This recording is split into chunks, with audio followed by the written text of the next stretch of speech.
আমরা তার আগে আমরা দেয়াল লিখতে গেছিলাম। গতকাল আমরা থানার সামনে গেছিলাম যে আমাদের কর্মীদের মারা হয়েছে, তার প্রতিবাদ জানাতে, এবং আমরা একটা ডেপুটেশন দিতে গেছিলাম থানার সামনে বসে। তো আমরা বসে আমাদের মতন শৃঙ্খল ভাবে কর্মসূচি করছিলাম, আমাদের আন্দোলন করছিলাম। তাতে তৃণমূলের কিছু দুষ্কৃতী বাহিনী অনেক দলবদ্ধ করে আসার পর পুলিশের সহযোগিতা মদতে আমাদের উপরে বিভিন্ন রকমের আক্রমণ করে। সেই আক্রমণে আমাদের মহিলারা এবং আমি স্বয়ং প্রচুর ভাবে আহত হয়েছি। দুর্ভাগ্যজনক এটা যে আমরা পুলিশরা আমাদের তুলে তুলে দিয়ে গিয়ে তৃণমূলের ক্যাডারদের হাতে দিয়ে দিচ্ছে, এবং পুলিশ ধরে রাখছে, ধরে রেখে আমাদের বিজেপি কর্মীদের মার খাওয়াচ্ছে। এইগুলো আমরা আশা করিনি পুলিশের কাছে। এবং আমরা যেই পরিস্থিতিতে বসবাস করছি, কালকে দেখলাম পুলিশ কেবলমাত্র দর্শকের ভূমিকা পালন করতে বাধ্য হয়ে গেছে, কারণ পুলিশের সীমা সংখ্যা খুবই কম। পুলিশ হচ্ছে গোটা হাটে 5, 7টা 10টা গুনে গুনে পুলিশ। তারা কিভাবে এই নেতাজি নগরে অঞ্চলকে সুরক্ষিত দেয় ঠিক বুঝতে পারছি না। কালকে দেখলাম তার নমুনা যে থানার সামনে সুরক্ষিত দিতে পারলো না জনগণকে, তারা আবার সারা নেতাজি নগরকে কিভাবে সুরক্ষা দেয়। এটা নেতাজি নগরের অঞ্চলের লোকেদের কাছে তাদেরকে প্রশ্ন করা উচিত পুলিশদের। কালকে যেটা হয়েছে সেটা ঠিক হয়নি।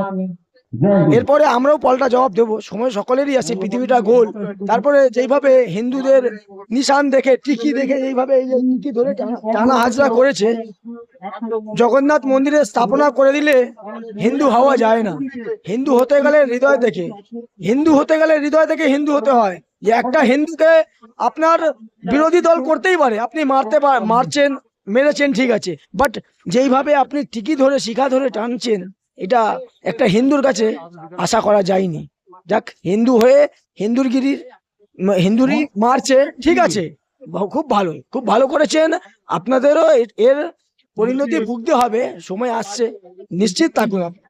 থানায় আমরা বসেছিলাম, বসার পর আমরা বিক্ষোভ কর্মসূচি করছিলাম, করাতে ওখানে পুলিশরা কি করে ধরে ধরে বাইরে করে দেয়। বাইরে করে দেওয়ার পর তৃণমূলের পুরো চারিদিক দিয়ে ঘিরে নেয়। ঘিরে নেওয়ার পর বিভিন্ন রকমের বাঁশ, রড, পাথর ছোড়াছড়ি করে, এবং যখন ছোড়াছড়ি করে তখন আমরা একটা জায়গায় চলে যাওয়ার পর ওইখানে ওরা ছুটতে পারছে না, তখন পুলিশরা কি করছে, পুলিশরা ব্যারেল খুলে দিয়ে ওদেরকে ঢুকিয়ে দিয়ে কি করছে, বলে মারো, ধরে ধরে নিয়ে যাচ্ছে পুলিশ এক এক করে। তার নেতাজি নগর সিসিটিভি ক্যামেরা সমস্ত ফুটেজ রয়েছে, যে কিভাবে ধরে ধরে নিয়ে যাচ্ছে বিজেপি কর্মীদের, আমাদের নিয়ে যাচ্ছে, যে মারো, পুলিশরা মারো, পুলিশের নেতাজি তৃণমূলের হাতে তুলে দিচ্ছে মারো করে।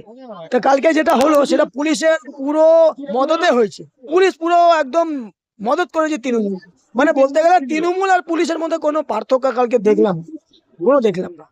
ডিমান্ড এটাই আছে যে নেতাজি নগর এলাকার বাসিন্দারা দেখুন কালকে যা হয়েছে, তার ঘটনার পরিপ্রেক্ষিতে এদেরকে আসন্ন 26-এর নির্বাচনে আপনারা কোনোদিনই ভোট দেবেন না।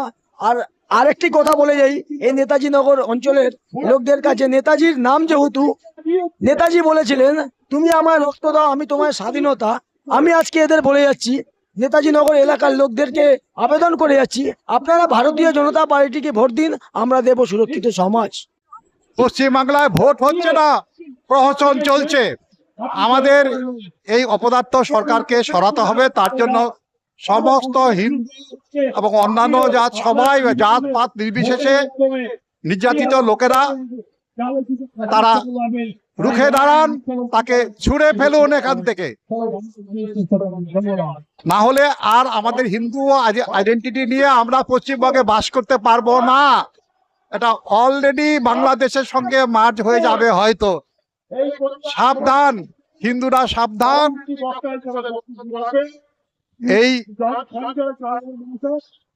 অশরীরী শক্তিকে এখান থেকে হটান, দেশ বাঁচান, পশ্চিমবাংলা বাঁচান। জয় শ্রীরাম।